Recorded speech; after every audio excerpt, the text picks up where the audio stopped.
तो good morning to all of you. Last class में जहाँ तक हम लोग देखे थे उसी को आगे बढ़े, उससे थोड़ा सा आगे जाने के लिए आज हम लोग को करना है क्वेश्चंस करने से पहले जो उस दिन देखे थे लास्ट क्लास में थोड़ा सा उसका करते हैं रिकैप। ठीक है, क्या क्या उस दिन हुआ था उसको थोड़ा सा देख लेते हैं। अभी कौन कौन सा पॉइंट हम लोग देखे थे लास्ट क्लास में। तो पॉइंट नंबर 1 देखा गया था प्रकाश का परावर्तन और उसके रूल्स रेगुलेशंस क्या थे, नियम। अब तो वो थोड़ा सा एक एक टॉपिक्स क्या क्या देखे थे 2 मिनट के अंदर उसको ख़त्म कर लेते हैं ताकि पूरी तरीके से तरोताज़ा अभी हो जाओगे।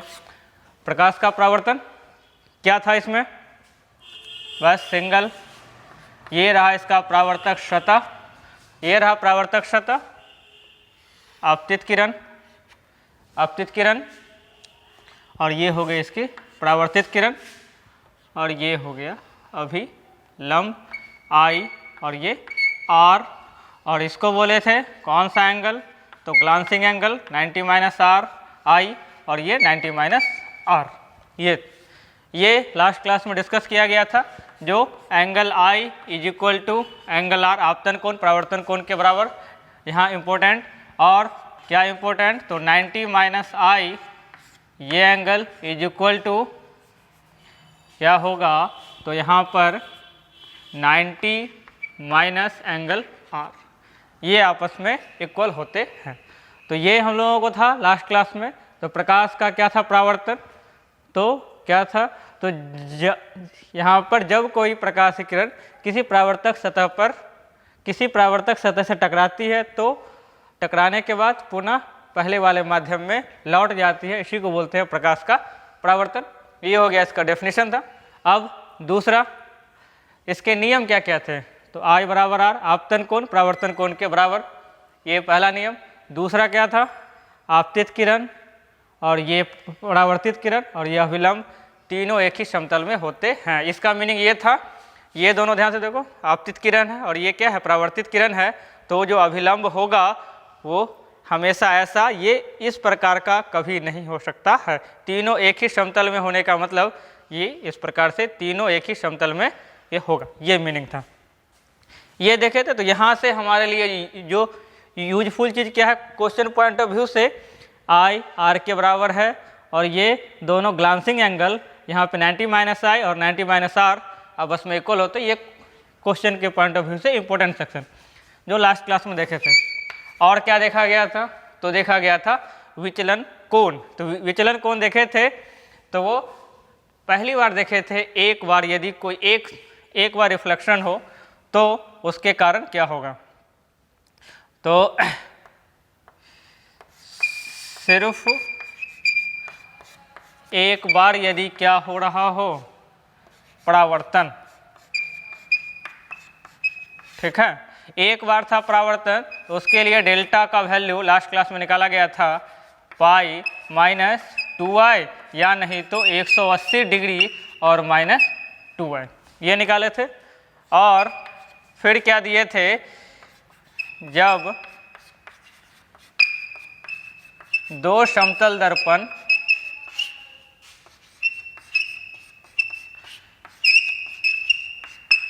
थीटा कोण पर हो, ठीक है, जब दो समतल दर्पण थीटा कोण पर हो तथा दो बार क्या हो रहा हो, 2 बार परावर्तन, यदि 2 बार परावर्तन हो रहा हो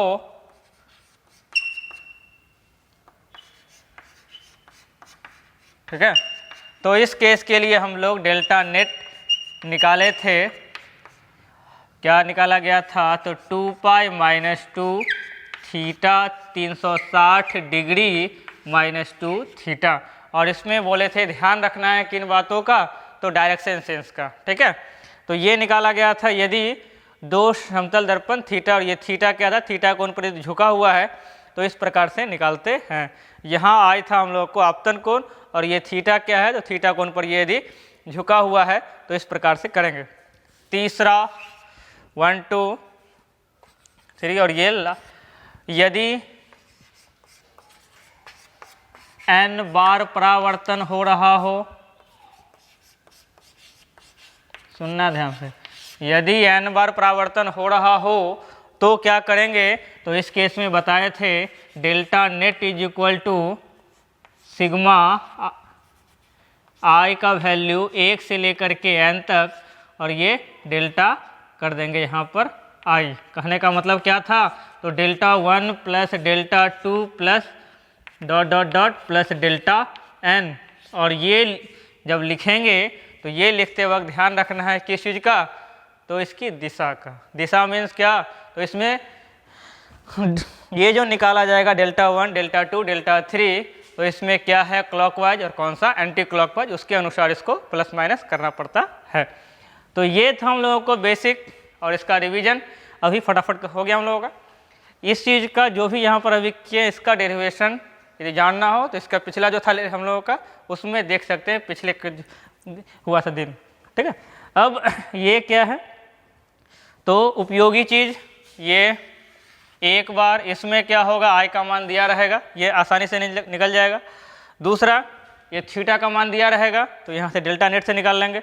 और यदि n बार हो रहा हो तो हमारे पास इस एक बार और ये 2 बार के लिए तो क्या है, हमारे पास रेडीमेड फॉर्मूले अवेलेबल है। लेकिन यदि n बार हो रहा हो, मतलब 3 बार 4 बार 5 बार इस प्रकार से यदि हो रहा हो, तो उसके लिए बेसिक से बनाएंगे। डेल्टा 1 निकालेंगे, डेल्टा 2 यहाँ पे जितनी बार होगा सबको जोड़ना, और यहाँ पे मोस्ट इम्पोर्टेंट चीज़ उसमें उपयोग होगा किसका, तो ज्यामिति ज्योमेट्री का, उसी के उपयोग से पूरा कहानी यहाँ पर चलेगा, ठीक है। अब इस पर आधारित हम लोग कुछ क्वेश्चंस को देखते हैं, जो ये जो अभी इतने निकाले गए फॉर्मूले, कैसे इस पर आधारित क्वेश्चंस हो सकते हैं। ओके, तो देखते हैं हम लोग इस पर आधारित क्वेश्चंस। यहाँ पे इसका नंबर ऑफ क्वेश्चंस बहुत सारे यहाँ पे देख रहे हैं। ओके, देखते हैं।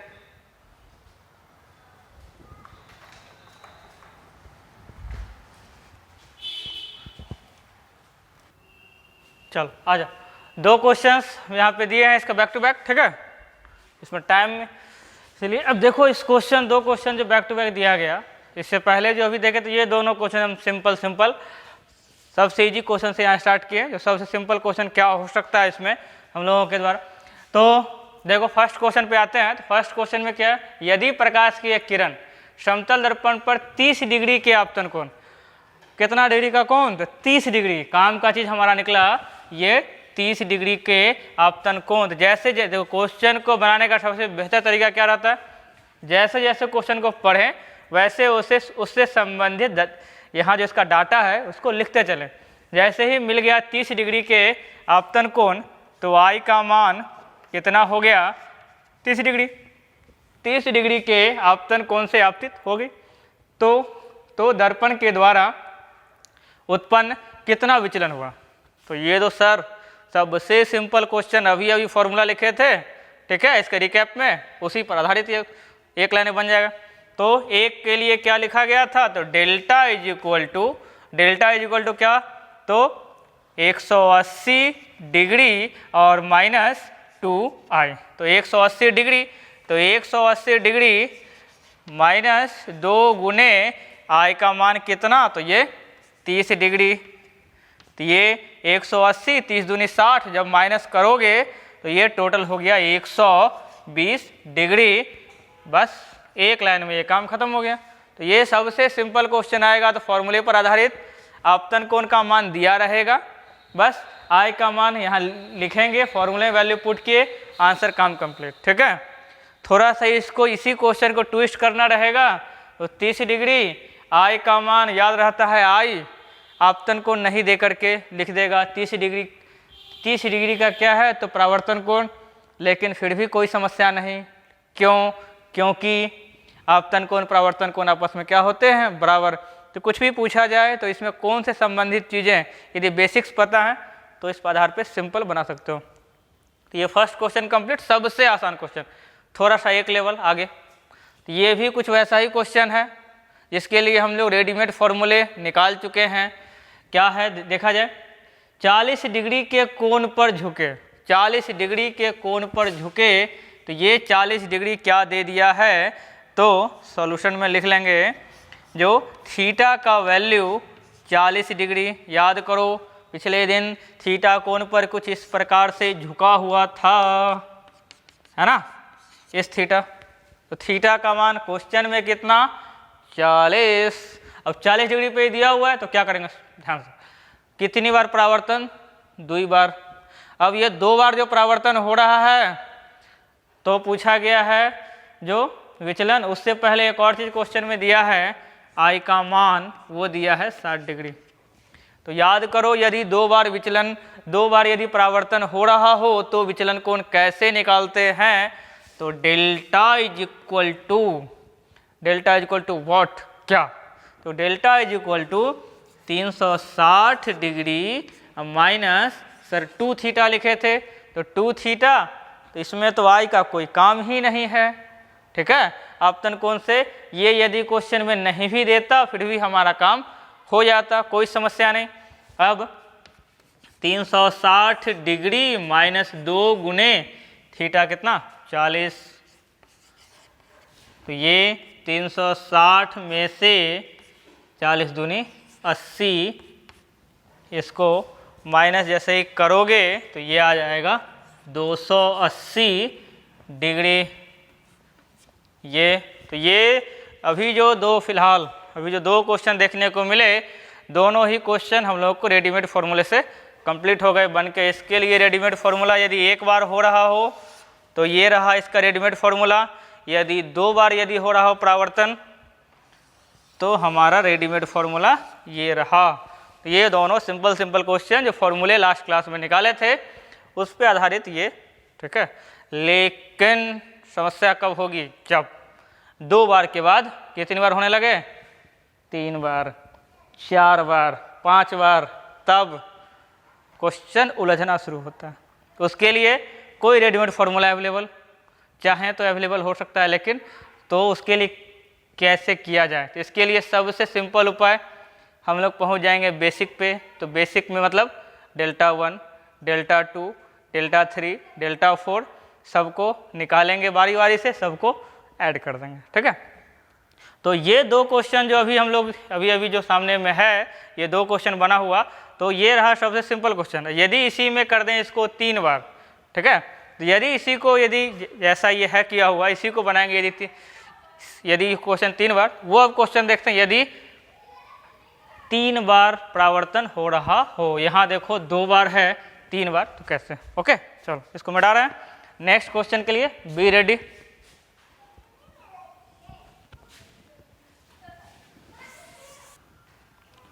सुना, देखो अब ये जो क्वेश्चन दिए हैं बोर्ड पे, इसे फिगर ऑलरेडी थोड़ा सा बना हुआ, आधा अधूरा फिगर, अब इसको करना है पूरा। अब इसमें क्या है, क्वेश्चन को ध्यान से देख लो, कितनी बार,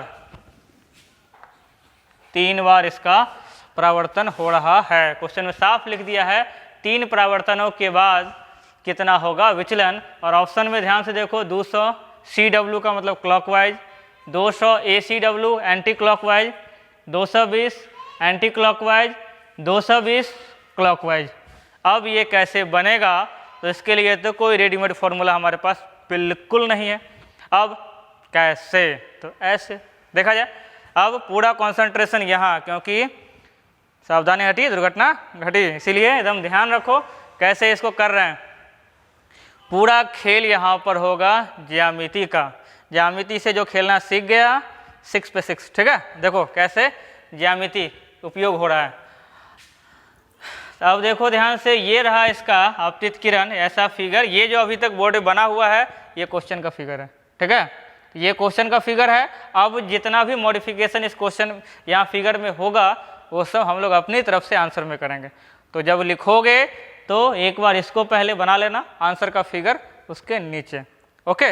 या नहीं तो इसी को है तो इसको बनाना इसका रेड से, तो अब जो करेंगे उसको ब्लू पेन से, ठीक है। तो लिखने का ये तरीका, क्योंकि इसी में ऐसा नहीं कि पूरा पका देंगे खिचड़ी। ये 20 डिग्री, ये कौन सा एंगल, आपतन जैसा लग रहा है, बिल्कुल नहीं। क्यों, आपतन कोण, अभिलंब और आपतित किरण, अभिलंब और आपतित के बीच का कोण है, ये कौन सा कोण है, तो ये एंगल है ग्लांसिंग एंगल।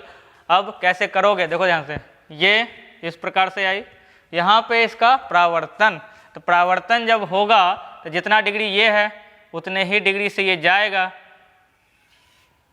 तो ये भी कितना होगा, तो ये भी सर 20 डिग्री ही। एकदम ध्यान से एक एक खींचेंगे लाइंस को, एकदम ध्यान से देखना कैसे लाइंस। ये आपतित किरण, यहाँ पर प्रावर्तन पहली बार, तो ये प्रावर्तन नंबर 1 जो कि यहाँ हो रहा है। अब प्रावर्तन हुआ आपतित, इस दर्पण के लिए आपतित किरण, यहाँ से प्रावर्तन हुआ, प्रावर्तन के बाद ये कुछ इस प्रकार से सीधी लाइन पे ऐसे यहाँ, तो एक बार प्रावर्तन कंप्लीट। तो सर प्रावर्तन कंप्लीट, तो इसके लिए आपतन कोण निकाल लेते हैं। फिर यहाँ पहुँचेंगे, तो यहाँ आपतन कोण निकालने के लिए क्या करना पड़ेगा, तो इस पर एक अभिलंब, ये कितना डिग्री है 20, अभिलंब तो ये पूरा कितना होता है, तो पूरा 90 डिग्री होता है। ये यदि 20 डिग्री है तो कितना बच गया, तो ये बच गया हमारे पास ये कोण कितना डिग्री, तो ये बच गया 70 डिग्री, क्योंकि ये पूरा कोण 90, तो 90 में से इस 20 को घटाओगे ये कितना हुआ, तो 70 डिग्री। सिंपल, ये 70, ये भी 70 डिग्री आपतन कोण प्रावर्तन कोण के बराबर होता है, तो ये दोनों 70-70। पूरा ध्यान रखना ज्यामिति का, एकदम ध्यान से कैसे किया जा रहा है। ये 70 हुआ कैसे, फिर से ये पूरा 90 होता है, ये 20 डिग्री क्वेश्चन में दिया हुआ था, तो 20 क्वेश्चन में दिया हुआ था, तो जैसे ही 90 में से 20 घटाए तो कितना हो गया 70। अब आपतित किरण परावर्तित किरण, अब परावर्तित किरण अब यहाँ आ रही है, ध्यान से, ये सुई से यहाँ आया और फिर सुई यहाँ आ रहा है, फिर देखो ध्यान से, ये इस प्रकार से ये एकदम किससे आ रहा। अब यहाँ पहुँचा, इस दर्पण के लिए ये किरण किस प्रकार होगा, तो ये किरण इस दर्पण के लिए आपतित किरण की तरह बिहेव करेगा। तो आपतित किरण की तरह ये बिहेव करेगा, तो ये इस प्रकार से आया है यहाँ, तो यहाँ पर होगा इसका पहला प्रावर्तन, ये प्रावर्तन नंबर 2। अब नीचे, अब प्रावर्तन नंबर 2 नीचे, यहाँ पर ये रहा आपतित किरण, और ये फिर चला जाएगा यहाँ से इस प्रकार से परावर्तित किरण यहाँ से, तो ये हो गया इसका प्रावर्तन नंबर 2। ठीक है, ये प्रावर्तन नंबर इसका 2 हो गया। अब यहाँ पर भी जरूरी है ये सब कोणों का, आपतन कोण प्रावर्तन कोण कितना हो रहा है, ध्यान से देखना कैसे। अब इसीलिए फिगर को अभी तक कंप्लीट नहीं, इसलिए एक एक बना रहे हैं लाइंस को, सारे लाइंस को हम बता रहे हैं कैसे हो रहा है। अब यहाँ पर भी चाहिए आपतन कोण कितना होगा, तो ये कैसे निकलेगा, सारा फोकस यहाँ, तो यहाँ पर एक अभिलंब खींच सकते हो। ठीक है, उससे पहले क्या कर रहे हैं ध्यान देना, 20 डिग्री, ये 50 डिग्री, 20 है 50 है, ये त्रिभुज जहाँ पे देख रहे हैं यहीं पे सब चीज़, ये त्रिभुज देखो एकदम ध्यान से, जो जिस त्रिभुज पे ये हम घुमा रहे हैं चौक को, एकदम ध्यान से। अब इस त्रिभुज को ध्यान से देखो, इस दोनों कोण, ये दोनों कोण 50 है 20 है, इस दोनों का योगफल बहिष कोण के बराबर। ये क्लास 9th का ही थ्योरम है। किसी एक भुजा को यदि क्या करें, किसी भी एक भुजा को यदि बढ़ाएं तो बहिष कोण सुदूर दो अंतः कोणों के योगफल के बराबर होता है। इस दोनों के योगफल के बराबर ये होगा, तो वैसे ही ये 20 है ये 50 है, तो इस दोनों का योगफल इस बहिष कोण के बराबर होगा। तो 20 है 50 है, जोड़ दो कितना डिग्री, तो 70 हो गया। एकदम ध्यान से, इस दोनों का योगफल यहाँ लिखा गया है, ये क्लास 9th का थ्योरम, इस दोनों का योगफल इसके बराबर होता है। ये कर दिए। अब क्या करेंगे, इस पर एक डाल दो अभिलंब, क्योंकि ये 70 डिग्री क्या है, तो 70 डिग्री इसका एंगल है, आपतन कोण नहीं है। ये ध्यान से, आपतन कोण अब बनाएंगे, ये लो, ये खींच दिए अभिलंब। अभिलंब जैसे ही खींचे तो ये पूरा कोण कितना होता है, तो अभिलंब मतलब लंब, तो पूरा कोण ये 90 डिग्री, तो पूरा कोण ये 90 डिग्री, तो ये 70 है, तो ये कितना बचेगा, यहाँ वाला ये वाला कोण, तो चूंकि पूरा 90 होता है तो ये 70 जैसे ही घटा देंगे, कितना आ गया, तो 20 डिग्री मिल गया हम लोगों को। तो ये वाला, इसके लिए आपतन कोण कितना हो गया, तो आपतन कोण 20 डिग्री। ठीक है। यहाँ पर आपतन कोण 70, यहाँ पर 20। अब पहुँचते हैं कहाँ, तब ये आपतित किरण परावर्तित, ये परावर्तन होने के बाद फिर कहाँ पहुँच जाएगा, तो पहले वाले दर्पण पे ये किरण, फिर से ये किरण जब यहाँ पहुँच जाएगा यहाँ पर, तो तीसरी बार परावर्तन होगा। तो तीसरी बार के लिए रहो तैयार। तीसरी बार जब परावर्तन होगा तो परावर्तित होने के बाद ये किरण कुछ इस प्रकार से बाहर की ओर निकल जाएगी। फिर इस पर एक खींचेंगे, ये रहा, तो इस पर लंब, तो लंब कुछ इस प्रकार का आएगा। तो ये ऐसे करके ये लंब खींच दोगे। अब यहाँ पर भी चाहिए होगा, ये रहा हमारा परावर्तन नंबर 3। तो ध्यान से देखो, इस प्रकार से यदि कोई भी दो 50 डिग्री पर और 20 डिग्री पे डालोगे तो एक बार यहाँ पे होगा परावर्तन, फिर दोबारा यहाँ और तिबारा यहाँ 3.1, 2 और ये 3 बार परावर्तन हुआ। तो तीसरी बार 2 बार के लिए तो आपतन कोण पहली बार के लिए 70, दूसरे बार के लिए 20, अब तीसरी बार के लिए कितना होना चाहिए, तो ये देख लो कैसे निकालेंगे। यहाँ पर भी पूरा का पूरा ज्यामिति ही उपयोग होगा। ये 70 डिग्री है, ये भी कितना होना चाहिए, तो ये भी 70 ही होगा। क्यों 70 होगा, क्योंकि जब परावर्तन होता है तो जितना डिग्री, ध्यान से, जितना डिग्री यहाँ बनता है 70 यदि यहाँ है तो यहाँ भी कितना होगा, तो 70 ही होगा, क्योंकि दोनों ग्लांसिंग एंगल, ये भी 90, ये 90 माइनस होगा हम लोगों को आई, ये 90 माइनस और, तो इस तरीके से इस तरीके से ये जाएगा। तो ये दोनों कोण भी बताए थे क्या, इक्वल 70, ये भी कितना निकला 70। अब इस त्रिभुज को ध्यान से देखो, त्रिभुज में 1 2 3 तीनों कोण का योगफल कितना होता है, तीनों कोण का योगफल 180 डिग्री, तीनों का योगफल 180 डिग्री, ये 50 70 70 प्लस 50 120, 120 पूरा 180 होता है, तो 180 में से 120 को माइनस करो, कितना बचेगा, तो 60 डिग्री। ये वाला कोण मिल गया 60 डिग्री। ये जैसे ही 60 डिग्री, तो ध्यान से देखो ये क्या है, अभिलंब है, तो पूरा 90, ये यदि 60 है तो यहाँ वाला ये कोण, ये वाला कोण कितना, ये जो ध्यान से ये वाला अभिलंब ये खींचा गया है, ये कोण कितना, तो ये पूरा 90, 60 घटा दोगे तो कितना बचा, ये 30 डिग्री। अब हमारे पास तीनों आपतन कोण ज्यामिति की सहायता से पूरी तरीके से निकल चुके हैं। अब हम लोग फॉर्मूले के उपयोग से डेल्टा 1, डेल्टा 2, डेल्टा 3 बारी बारी से निकालते हैं।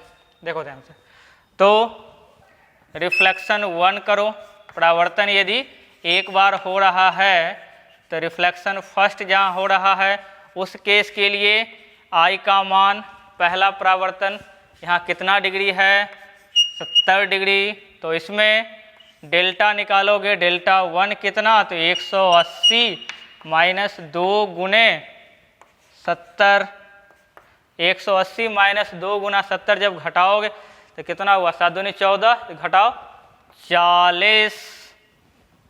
अब 40 डिग्री आ गया। अब इसमें ध्यान किसका रखना है, दिशा, नहीं तो आंसर का दशा खराब हो जाएगा, क्योंकि ऑप्शन में देखो क्लॉक एंटी क्लॉक सब जगह किया हुआ है। अब 40 डिग्री किधर होने चाहिए दिशा, तो इसके लिए क्या जरूरी है, किसको बढ़ाए थे याद है कुछ, तो आपतित किरण वाली लाइन को बढ़ाते हैं थोड़ा सा। आपतित किरण वाली लाइन्स को, दर्पण यदि नहीं होता तो इस प्रकार से ये चला गया होता, तो आपतित किरण के लाइन्स को बढ़ा दिए। अब आपतित किरण के लाइन से कहाँ तक जाना है, परावर्तित तक। ये ध्यान से एकदम कैसे कोण लेते हैं, इसमें दिशा में गड़बड़ी नहीं। आपतित किरण से कहाँ जाएंगे, तो इस तक जाएंगे। ये दिशा, इस दिशा को ध्यान से देखो कैसे गोल गोल यूं ऐसे घूम रहा है, तो इस प्रकार से जब घुमाएंगे तो देखो ध्यान से क्या है, तो एंटी क्लॉकवाइज ये हमारा क्या है, तो डेल्टा 1।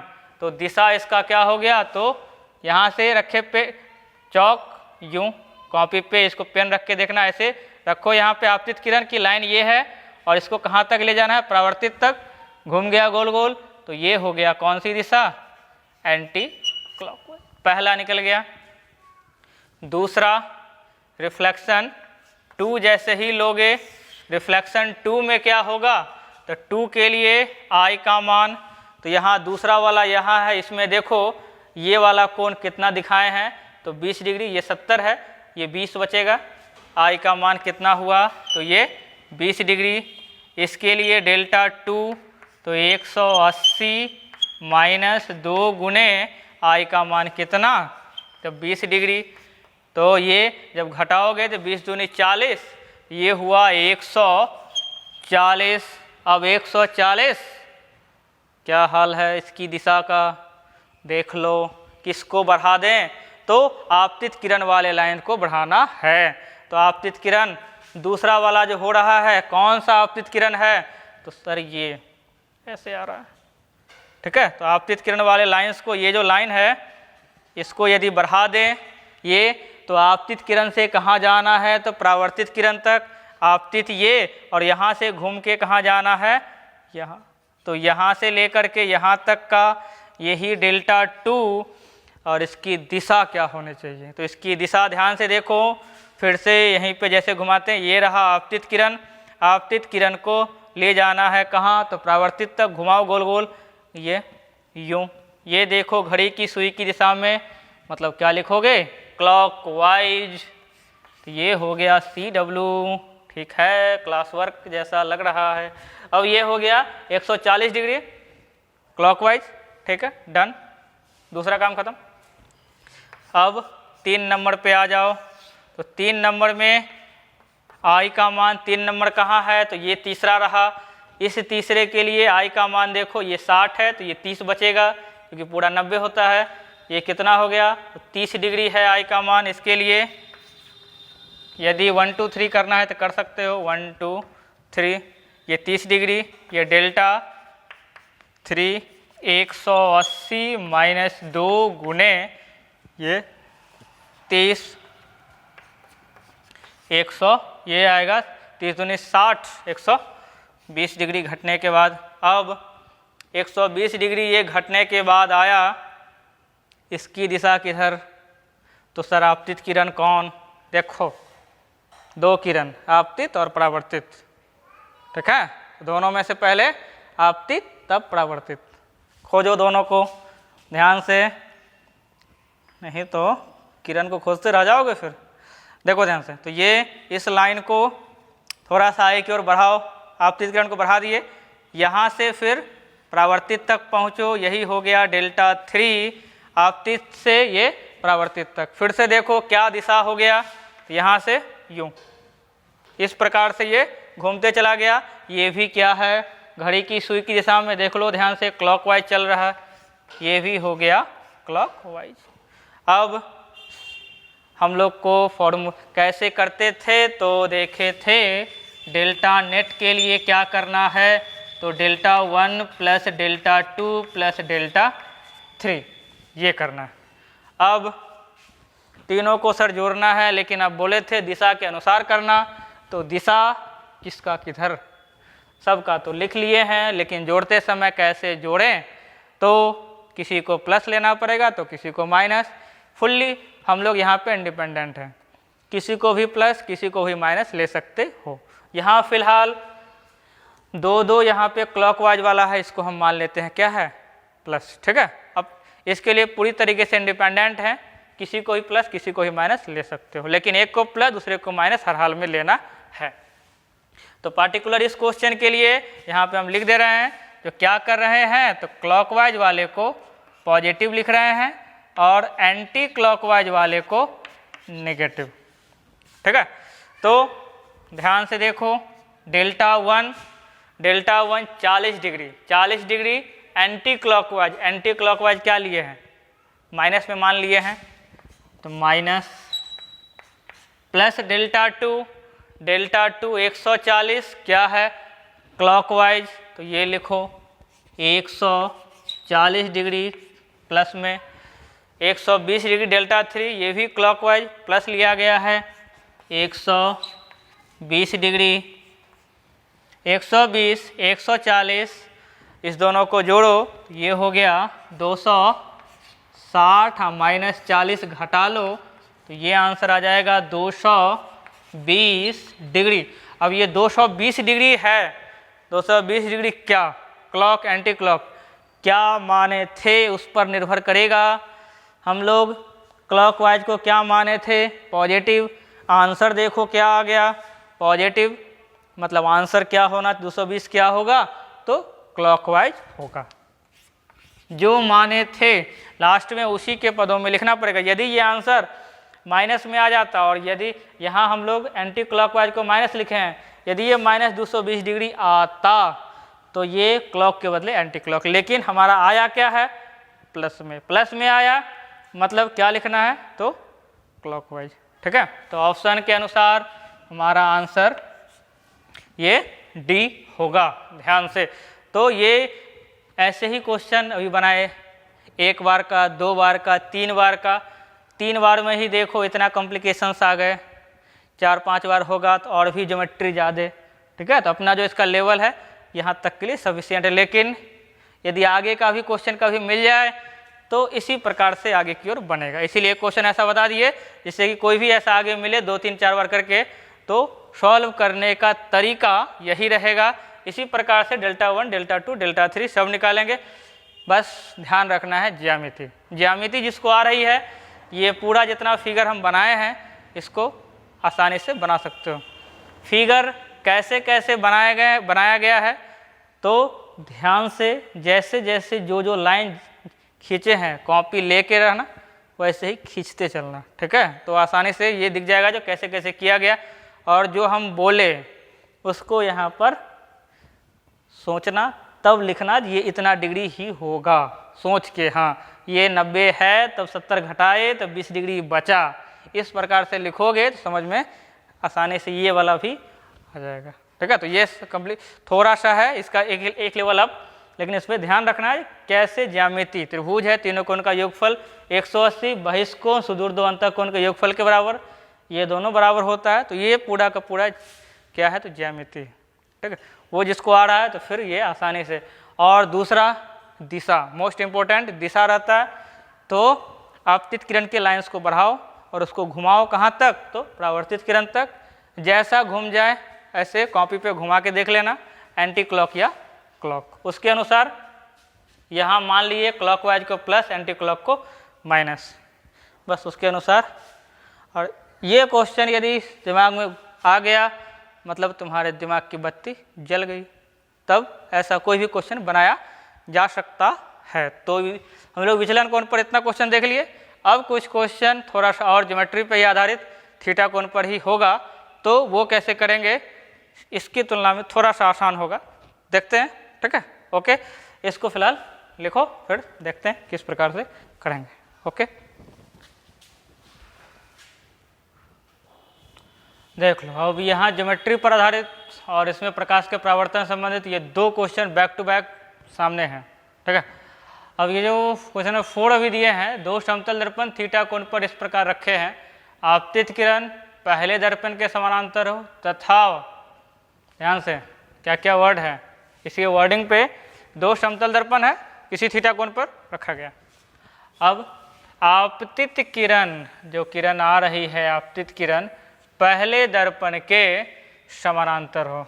2 दर्पण है उसमें से पहले दर्पण के समानांतर हो तथा परिणामी, परिणामी मतलब सबसे लास्ट में जो निकलेगा परावर्तित किरण दूसरे दर्पण के समांतर हो जाता है। 2 लगातार परावर्तन, ये 2 लगातार परावर्तन हो रहा है, उसके बाद ये क्या हो रहा है तो ये जो परावर्तित किरण है दूसरे दर्पण के समानांतर हो जाता है। पूछा क्या है कितना डिग्री पे झुका हुआ था, कोण कितना था। ठीक है, अब कैसे फाइंड आउट होगा तो ये भी पूरी तरीके से ज्यामिति। ओके, तो कैसे इसको होगा तो इसमें ध्यान से यहीं पर छोटा सा ही है, भले इतना बड़ा क्वेश्चन दिख रहा हो, बनेगा यूज एकदम सिंपल में। ध्यान देना कैसे करेंगे। ये 2 ले लो इस प्रकार से है, थीटा कोण पर ये झुका हुआ है, एकदम ध्यान से। यदि ये थीटा कोण पर इस प्रकार से झुका हुआ है, क्वेश्चन क्या बोला है, इसको दर्पण ले लो M1 और ये ले लो M2। ओके। अब आपतित किरण पहले दर्पण के समानांतर, तो आपतित किरण पहले दर्पण, तो पहला यदि इसको माने हो तो इसके समानांतर आपतित किरण आनी चाहिए। तो आपतित किरण कुछ इस प्रकार से आ रही है, ध्यान से एकदम। आपतित किरण इसके समानांतर ये लो, ठीक है।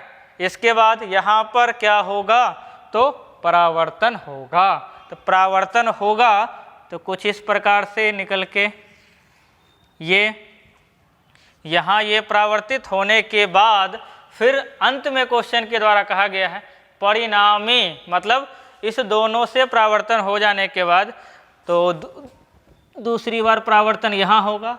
ये जो निकलेगा लास्ट में वो भी क्या है, इसमें दूसरा दर्पण इसको माने थे, इस दर्पण के क्या हो जाएगा, तो इस दर्पण के लाइन क्या चलेगा, समानांतर। मतलब आपतित किरण, ध्यान से देखना, ये आपतित किरण इसके समानांतर है और ये जो है लास्ट में जो निकला है ये किरण परावर्तित, ये परावर्तित किरण इस दर्पण के समानांतर हो जाता है।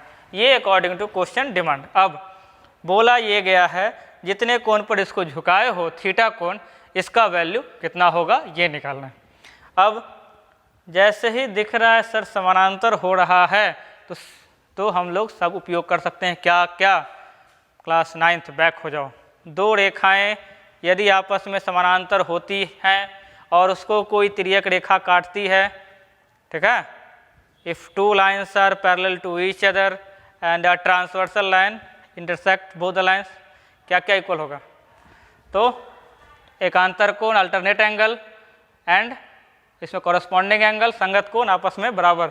एकांतर कोण संगत कोण आपस में बराबर, तो मीनिंग क्या हुआ, सब तो भुला ही गए हैं।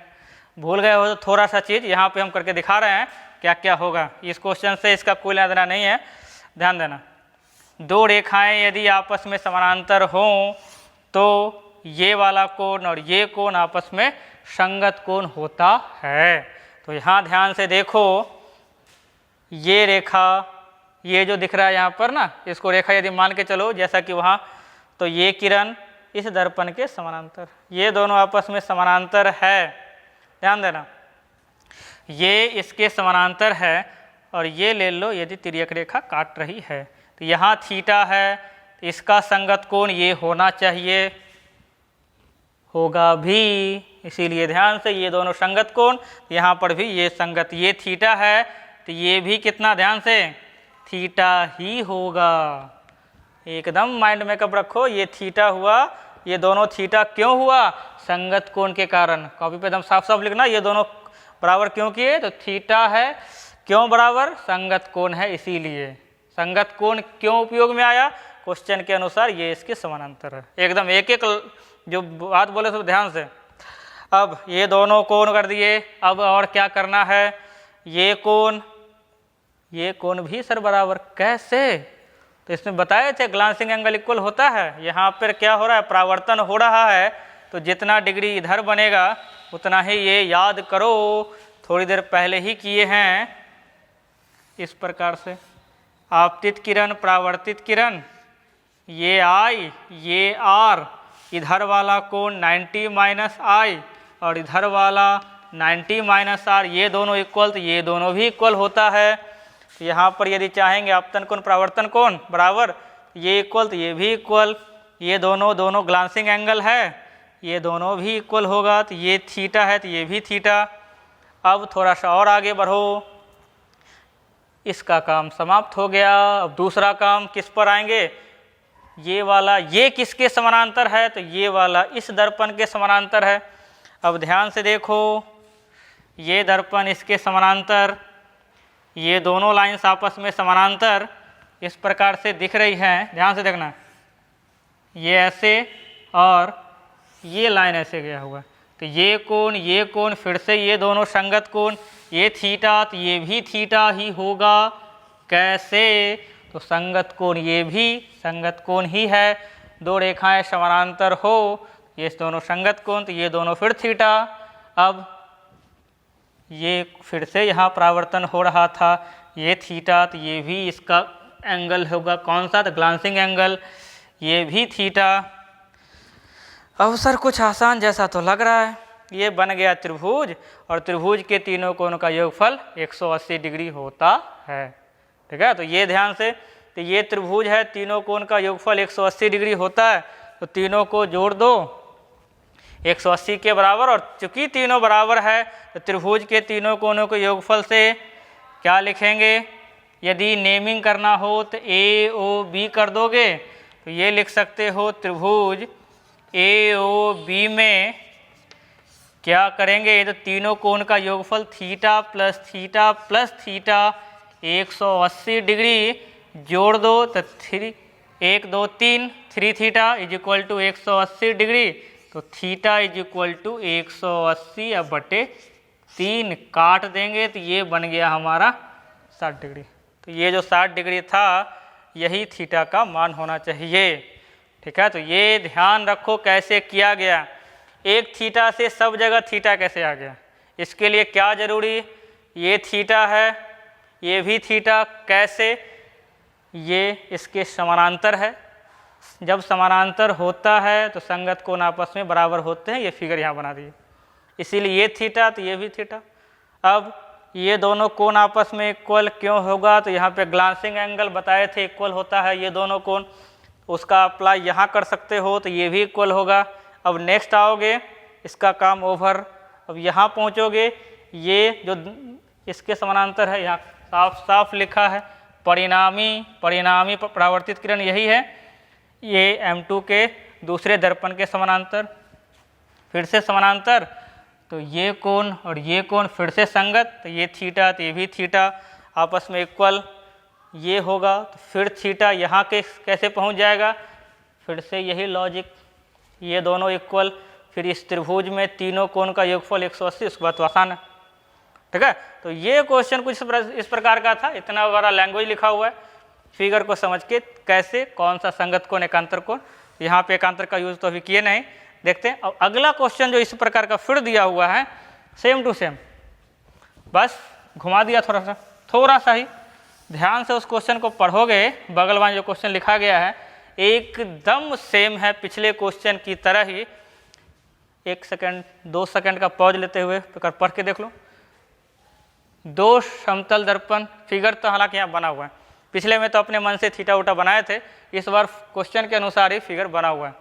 दो समतल दर्पण 60 डिग्री के कोण पर है, एक किरण ये दिखाया गया है, ये किरण यहाँ पर आपतित हो रही है दर्पण, यहाँ इसका M1 पर, यहाँ M1 वाले पे कितने पर आपतित हो रही है, तो ये I क्वेश्चन के अनुसार आपतित होती है। दर्पण M2 से क्या हो रहा है, इसका परावर्तन के बाद M1 के समानांतर, M2 से जब हो गया परावर्तन तो इसके समानांतर हो जाता है, जैसा कि चित्र में दर्शाया गया है।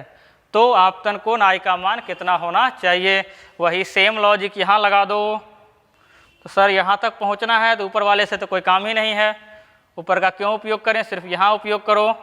क्या होगा फिर से देखो ध्यान से, ये जो दर्पण है और ये रहा किरण, है ना, ये दोनों क्वेश्चन के अनुसार क्या है आपस में, ये वही दिया हुआ हम लोगों को समानांतर है ये, तो जैसे ही ये दिया हुआ है समानांतर है तो क्या होगा। ठीक है, तो इसमें हम लोगों को ये समानांतर, तो ये 60 है तो ये भी कितना होना चाहिए, तो 60 डिग्री ही। ठीक है, तो कितना कर दो 60 डिग्री, ओके। और जैसे ही यहाँ भी हो जाएगा हम लोग को 60 डिग्री,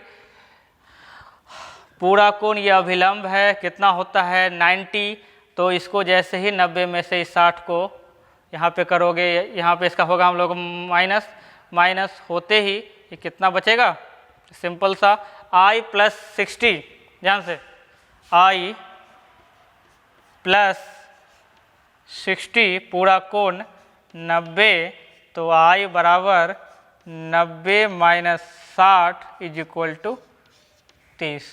एक बार और देख लो क्वेश्चन को, क्या किया गया है, दो समतल दर्पण एक दूसरे से 60 डिग्री के कोण पर झुके हुए हैं।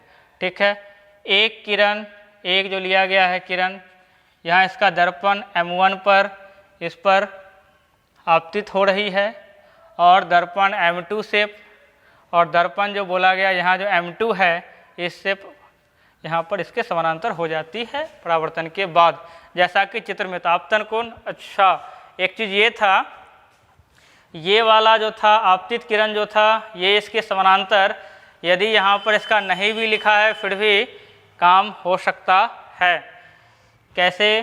तो हम लोगों को यहाँ पर इसका देख सकते हो, ये 60 तो ये भी कितना 60 होगा।